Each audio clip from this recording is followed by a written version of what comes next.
Welcome to another episode of the Part 145 EASA training from Phoenix Way Academy. Hi, I'm Sarah. Hi, and I'm Sam. Well, in this deep dive, we're picking up where we left off, continuing our exploration of the really critical elements within Part 145. Today, we're really diving deep into 145.47, the focus, production planning. That's right. And this isn't just, basic scheduling. No, not at all. It's much more about meticulously orchestrating every single element of aircraft maintenance. Yeah, the goal is making sure it's not just done, but done safely, efficiently. Every single time. It really is foundational for safety in aviation. Absolutely. And you might think, oh, planning, that sounds straightforward. But actually, ACE's rules here, they're incredibly detailed, nuanced even. They emphasize not just what needs planning, but also how you account for, well, the real world.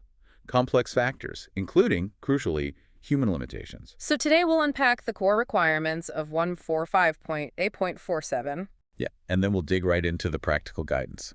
The stuff from the acceptable means of compliance, the AMC, and the guidance material, the GM.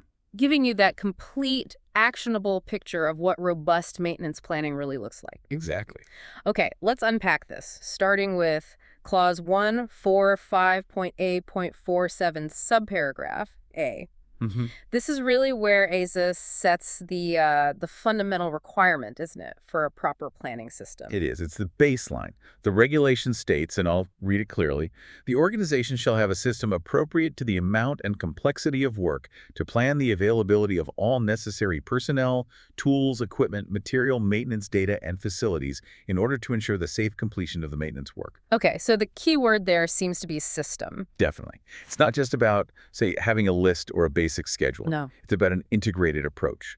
And importantly, one that's appropriate to your specific operation. Right, the scale and complexity matter. Hugely. So whether you're a small repair shop doing quick jobs or a, massive MRO handling heavy checks. Your planning needs to be proportionate. Exactly. And the ultimate goal, the clause says it right there, is safe completion. Which hinges on having everything ready before you start. Yes. The right person, the right tool, the right data, everything needs to be available. Preparedness is key. That makes perfect sense. You can think about it like this. If you're a smaller outfit, maybe doing mostly line maintenance, your planning system might be pretty simple, a clear checklist, maybe a whiteboard for visibility. Sure. But then you look at a major base maintenance facility, tackling complex C-checks. Totally different ballgame. Yeah, you'd absolutely need sophisticated software, something tracking thousands of parts, hundreds of technicians across different shifts, multiple hangar bays. The system just scales up with the complexity of the operation. But that core principle, readiness, prevents problems. It stays the same. It does.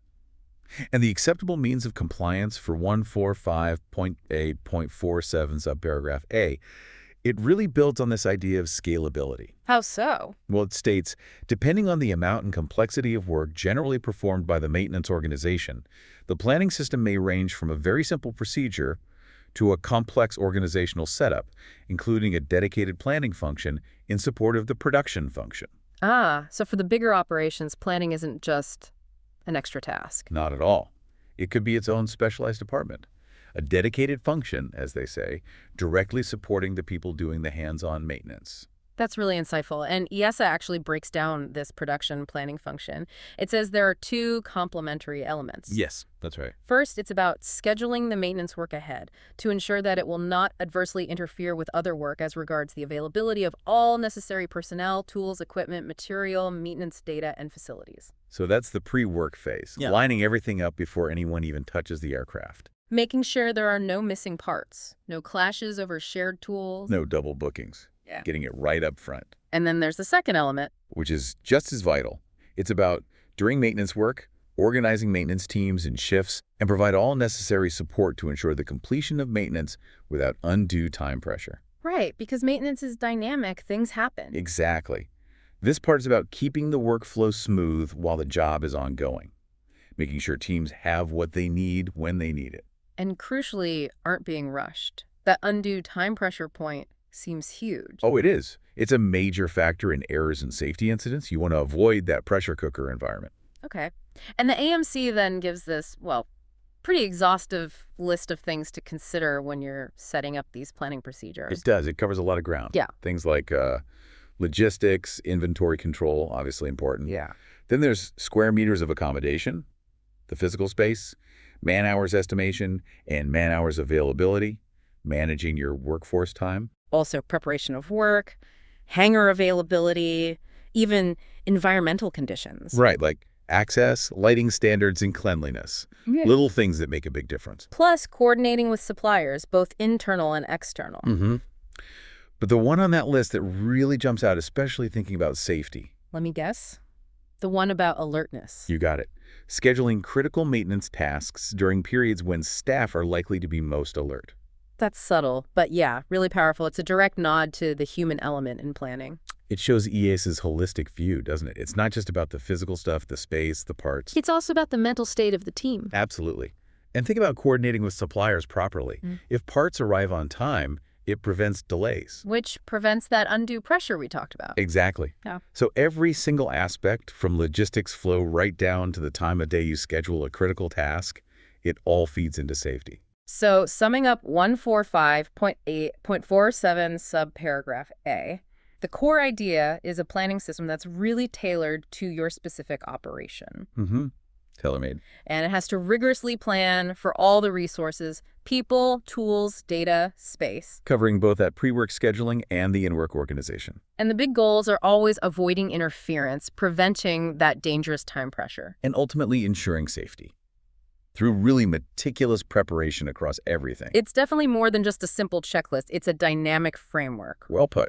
Okay, so subparagraph A sets up the system for planning resources. But EASA knows, even with perfect tools and parts, The human element is still the most crucial resource. Yeah. And the most variable. Exactly, which leads us directly into clause 145.A.47 subparagraph B.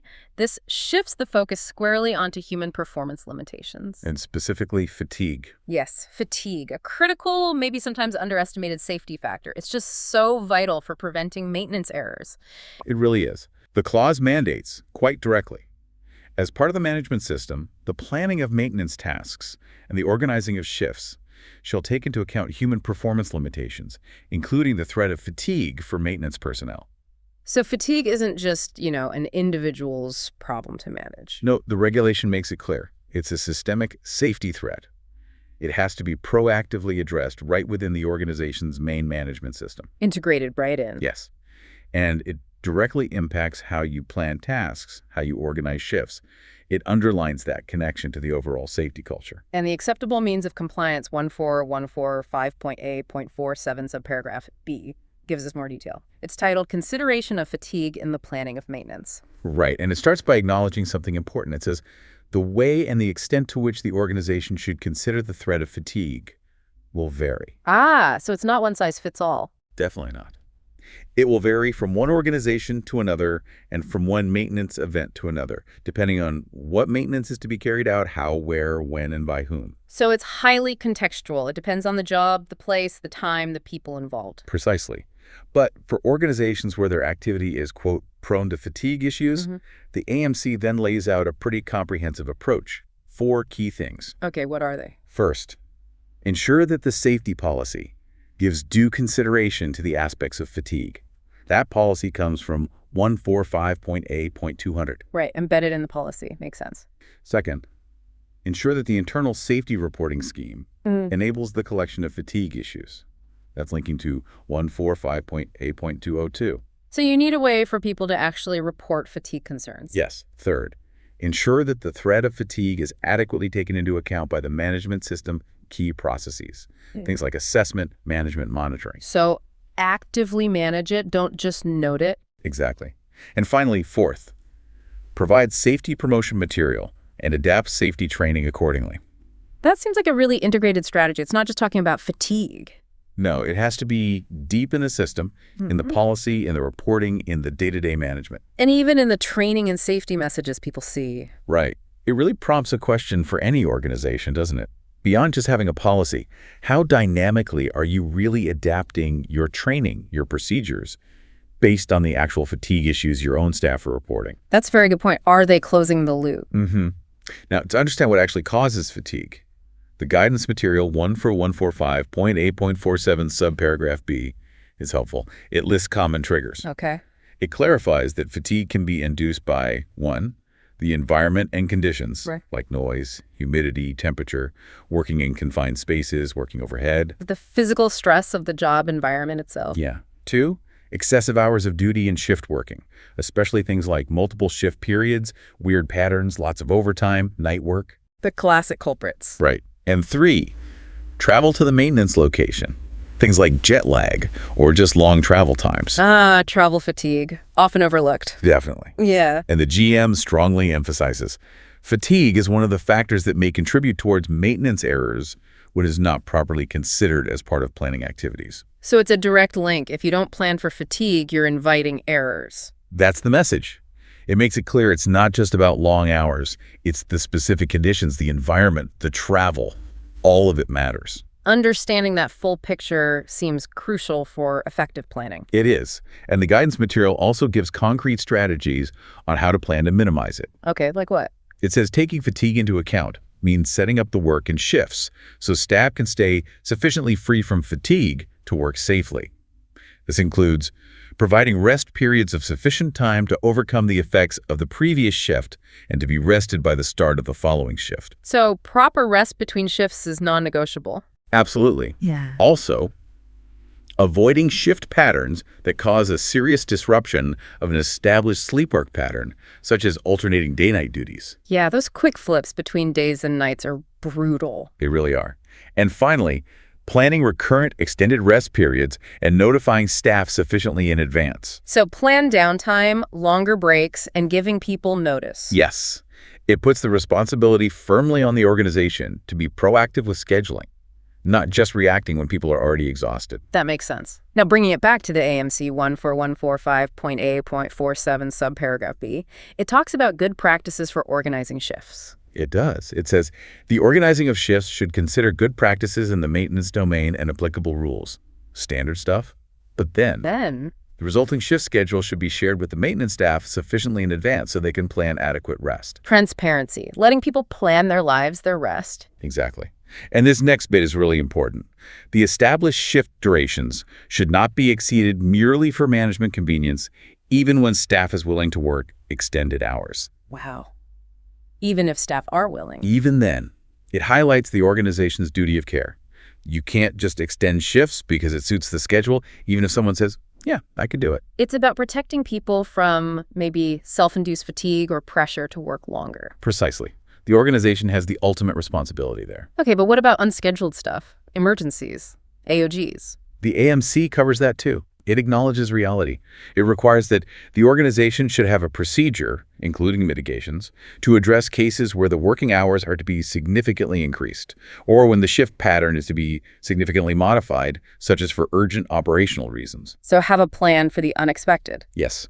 And in cases not covered by that procedure, the organization should perform a specific risk assessment and define additional mitigation actions as applicable. And it suggests some basic mitigations. It does. Things like 1, additional supervision and independent inspection, basically more eyes on the job. Makes sense. 2, limitation of maintenance tasks to non-critical tasks. So maybe the tired person doesn't do the flight control rigging. Right. Assign lower risk tasks. And 3, use of additional rest breaks.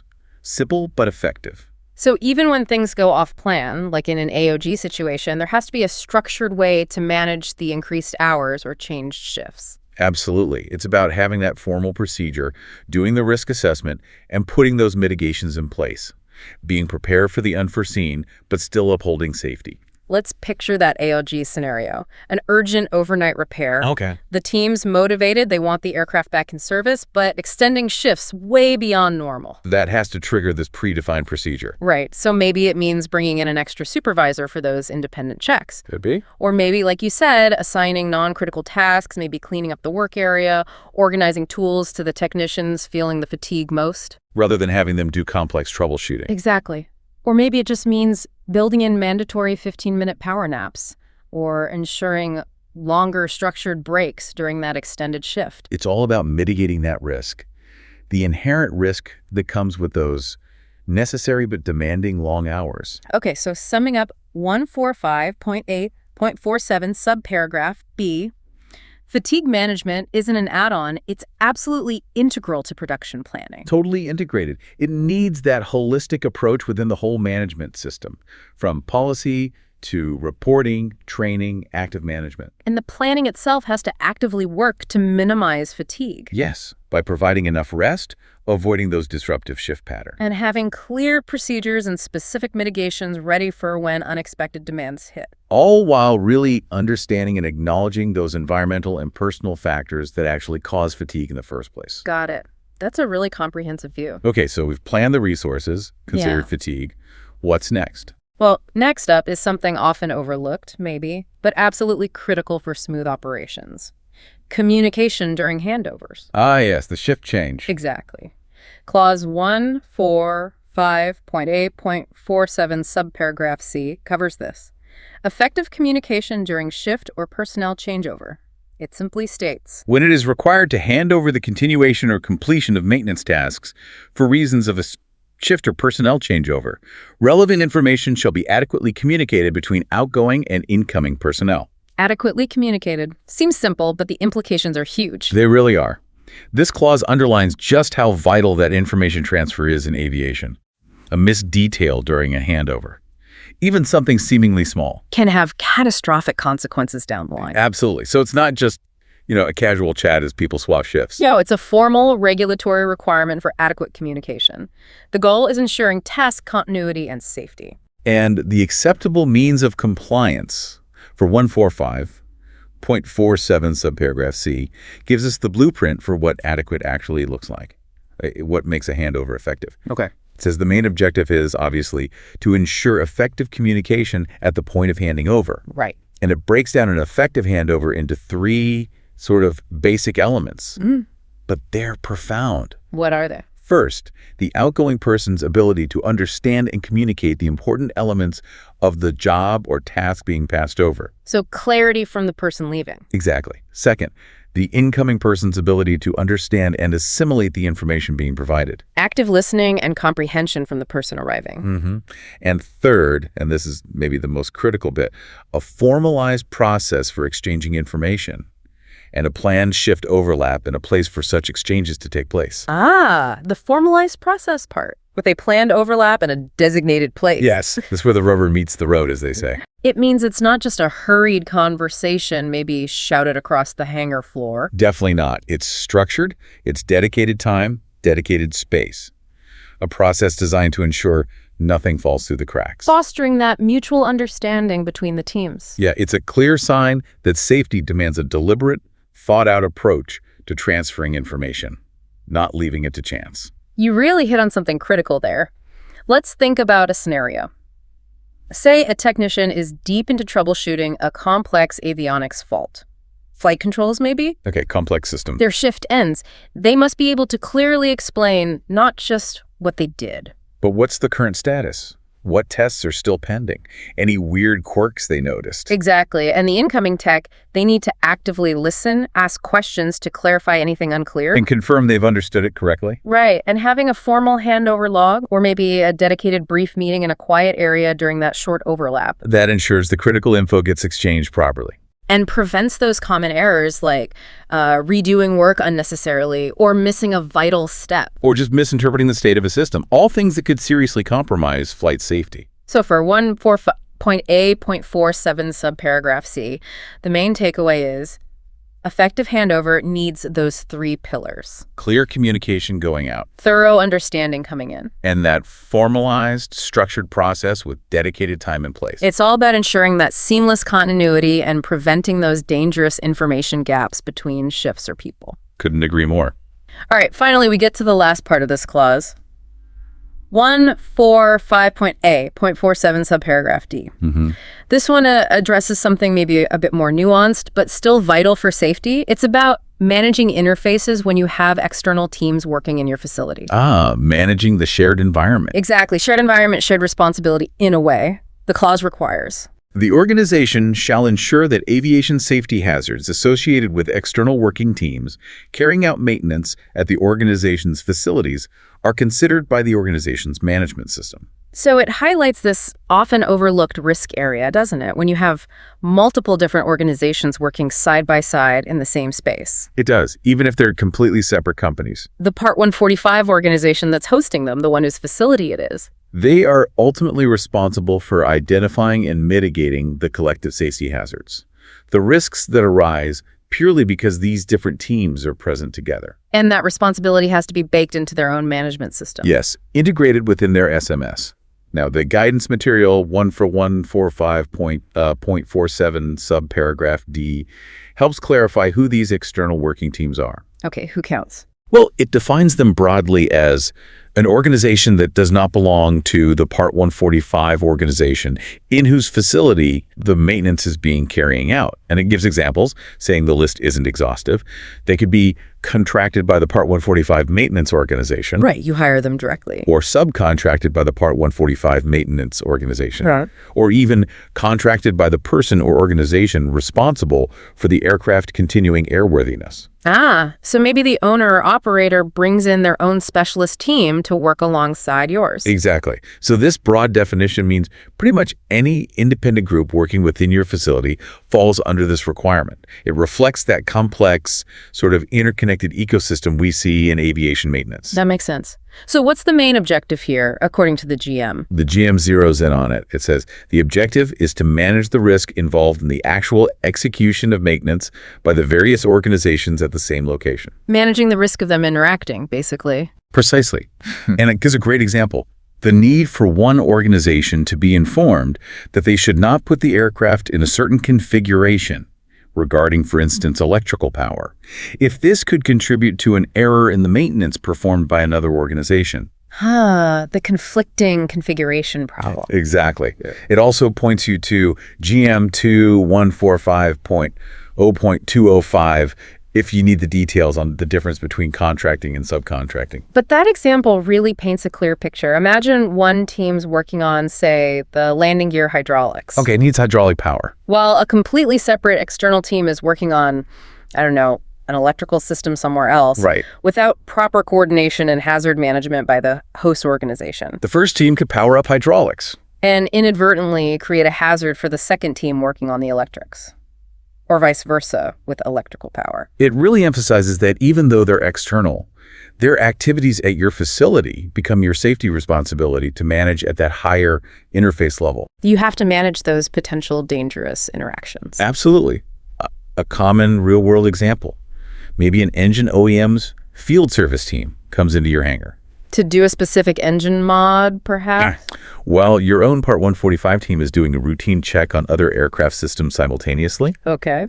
the host organization's management system must ensure that the engine team knows the aircraft's power status and vice versa. Clear communication is key. To prevent things like an accidental engine start attempt or someone getting an electrical shock because systems were energized without coordination? Exactly. It's all about proactively preventing those hazardous interfaces before they can even happen.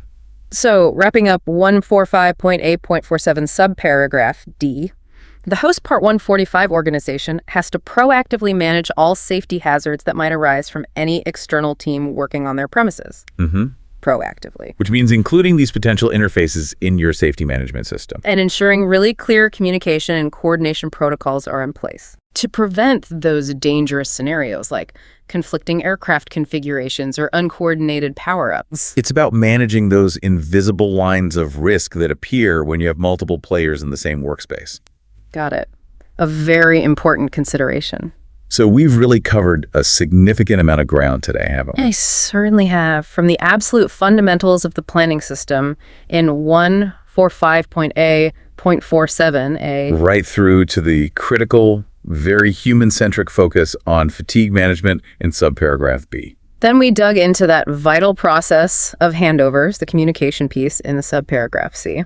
And finally wrapped up with managing the risks from external teams working alongside you, covered in subparagraph D. Yeah, each piece of this planning puzzle really feels essential for doing maintenance safely and efficiently. Absolutely. They all interconnect. And what really stands out listening back to all this is that EASA isn't just looking for, ticking boxes on paper. No, it's much deeper than that. They're pushing for a truly deep, integrated approach to safety, one that really accounts for every single aspect of the maintenance environment.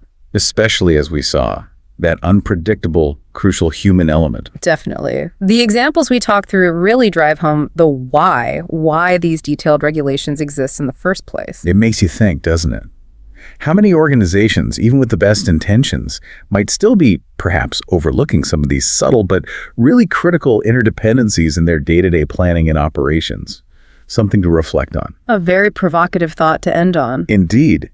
So, looking ahead in the next episode, we will cover 145.A.48, performance of maintenance. You've been listening to Phoenix Way Academy, where aviation knowledge takes flight. Until next time, keep your skills sharp and your standards high.